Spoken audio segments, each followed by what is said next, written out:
Welcome back to Studio 701. Being a parent is the most rewarding job on the planet, but let's be real, it's also very hard work. I know, I hear it from Amber, but in today's parent panel, we ask our favorite moms about competition.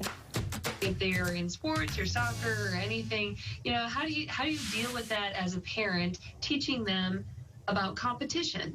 I guess it's hard. Like, my husband's a competitor through and through. Like, to quote Ricky Bobby, if you're not first, you're last. That's just his mindset kind of thing. And me, I'm very much like, it's about the experience and the having fun. Like, you feel like you gave it your all kind of thing. So for Landry, he's into BMX. And, he's decent. He's not rock star quality or anything, but he has fun and he works hard. So, when he does place or whatever, I'm always trying to talk to him about, like, well, do you feel like you did a great job? Like, did you have more that you could have given? Congratulate the other people, even if you didn't lose, and just really reiterating to the fact, like, there's always going to be someone better than you out there, and that's fine. It helps you to make yourself perform better. Because he's just not super, like, aggressive competitive. Now, the younger one probably is going to be that way just because his disposition is more like his dad's. And, no one's going to beat me at anything sort of deal. So just trying to be gracious and winning and defeat and just to have fun. I think that's so important. Yeah. So I think this is a first child thing. But Preston wants to win all the time, and so not necessarily about sports, but just like playing games or like totaling points in the games that him and Carter are making up. And I'm just like, buddy, your brother's younger than you. You have to, let him win sometimes, and it's about, like we talked, like kind of Mariah was saying, it's not about winning or losing. It's about playing and having fun. And same thing with like board games. Like, if you're gonna pout because you lose, we're not playing anymore. It's kind of like either you play and have fun, just regardless if you win or you lose, or we're not gonna play. Nobody wants to play with a sore loser. And so kind of talking about that kind of stuff, a lot of it right now is just like, practice makes perfect. Like, let's just play catch to see, like, let's hone in on those skills, so it's more of that kind of stuff right now. But shake hands, like after board games, my little boys are like shaking each other's hands, so it's just kind of fun.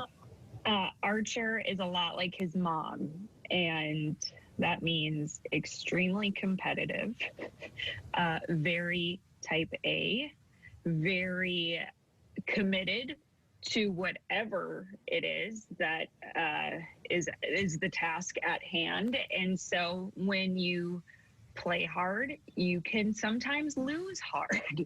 And so I have seen myself reflected in Archer, and I'm like, ooh,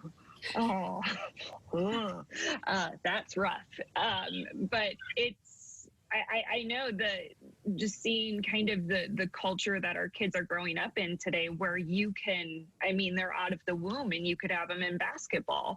It's this question of, when do we start these things, and how do we maintain a healthy balance of it?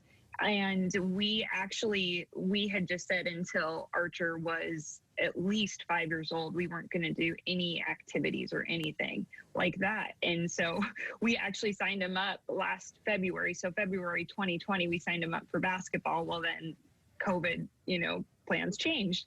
And then we put everything on hold. So he's just kind of starting to do some of those competitive things now. But when we play board games at home and he's not on the winning side, it's rough. And so what we try to coach him in is just a lot of the things that Mariah and Sarah said, that you have to have a positive attitude. And if you give it 100% and you don't win, like if you don't get all the little houses in Monopoly, it's okay. You're still okay. Your identity is not found in how many houses you have in Monopoly, dude. So it's just already kind of coaching him to just see that if you played and you had fun, that's good. But whatever the score is, or whoever has the most pieces at the end of the game, that's not your worth. That's not your value. So those are the things that I'm just starting to even hear come out of my own mouth when I watch him either win or lose.